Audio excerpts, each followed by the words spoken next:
Now, let's proceed to factoring of accounts receivable. So, factoring is a sale of accounts receivable on a without recourse notification basis. So, the term here is sale. So, meaning, gibaligya. Unsa may kalahian ani ma'am sa pledge o sa factoring assignment? Unsa kalahian sa factoring sa pledge o sa assignment? Pag pledge na siya, igura nato gi-collateral ang accounts receivable. But the accounts receivable remains as our asset. Apil gihapon siya sa ato ang asset. Diba, igura man nato siya i-disclose nang gi-pledge na siya for the loan. So, kita gihapon ang mag-kolekta. Kita pa gihapon na mag-kolekta, kita po gihapon na mag-bear sa mga risk such as returns, discounts, or even dili na siya makolekta at all, di ba? So, ato gihapon na accounts receivable. Ang ato ang obligation sa pledge is magbayad ta sa ato ang utang. Ang assignment, i-record gihapon nato siya as part sa ato ang asset, di ba? If you can recall, ang presentation niya is na atong AR nga assigned o AR nga unassigned, nagihapon siya sa ato ang statement of financial position. So meaning, we are still the owners of the accounts receivable. Pero pag factoring, it's already a sale. And pag nabaligya, what will happen? There is a transfer now of ownership. So, pag transfer of ownership, dili na kita ang tag-iyahan sa accounts receivable once it is sold. So, mo na siya ang iyahang kalahian, di ba? So, ma-transfer ng ownership on a without recourse notification. So, notification meaning the customers are informed that their accounts are already sold. So, they should pay now to the new owner of the accounts receivable. And without recourse, what do we mean by a without recourse? So, if it's without recourse, the seller of the receivables is not responsible for any losses of the factor that exceed the retained amount. So, meaning, pag without recourse na siya, wala na ilabot si seller sa receivable. So, kita man ang namaligya, di ba, ani? Gibaligyan na to ang accounts receivable. Wala na tay responsibility for any losses in case nga ang ato ang customers dili mo bayad sa factor. Wala na tay responsibility for that. So, na-relieve ta. Okay, mo na ang without recourse.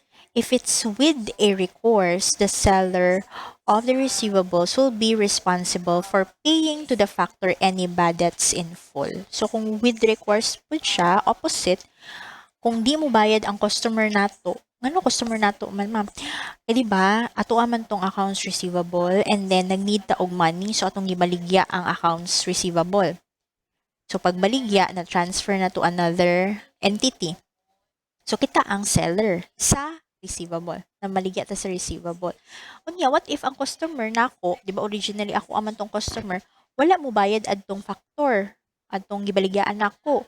So, kung with a recourse agreement na siya, naagyapon ko'y tulubagon. Ang tulubagon nako, bayaran nako si factor, katong gibaligyaan nako, bayaran nako siya para adtong bad debts, katong wala na tingil.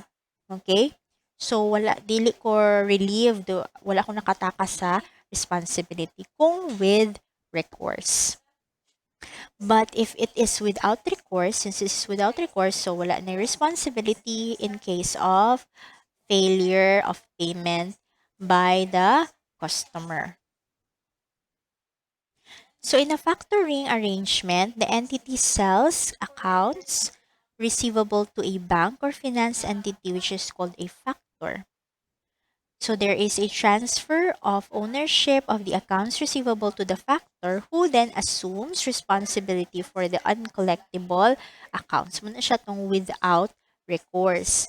So this is in contrast with assignment where the assignor retains ownership of the accounts assigned. Diba? That's what I have explained earlier. Diba? Pag assignment ng pledge, kita gihapon ang tag-iya. Okay? So it's just gi-offer nato nga to ang accounts receivable in case dili ta kabayad sa utang. Pero kani sa factoring gibaligya na gyud.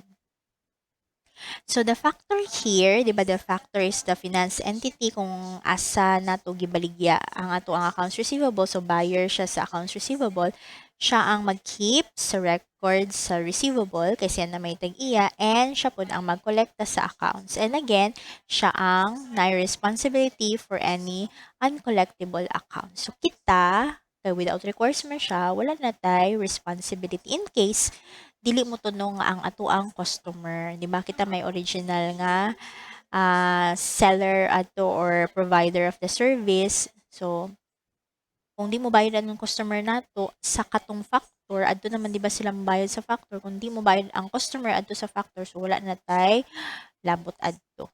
Okay? Then, we have two forms of factoring. It can be casual factoring and it can be factoring as a continuing agreement. So, what's the difference between the two? Okay, so if it's a casual factoring, so it's just a simple entry. Just record the same. So, just debit cash and then you close the allowance for doubtful accounts and then credit accounts receivable, and any difference between the debit and credit nga side, that's either loss on factoring if diri ang balancing figure and gain on factoring if sa credit ang balancing figure. So afterwards, wala na kay dapat i-record pa if it's a casual factoring. Okay? If it is factoring as a continuing agreement, so it is a certain type of factoring where the finance entity purchases all of the accounts receivable of a certain entity. And then in this setup, before a merchandise is shipped to a customer, the selling entity requests the factor's credit approval. Okay, so mga siya go signal sa factor.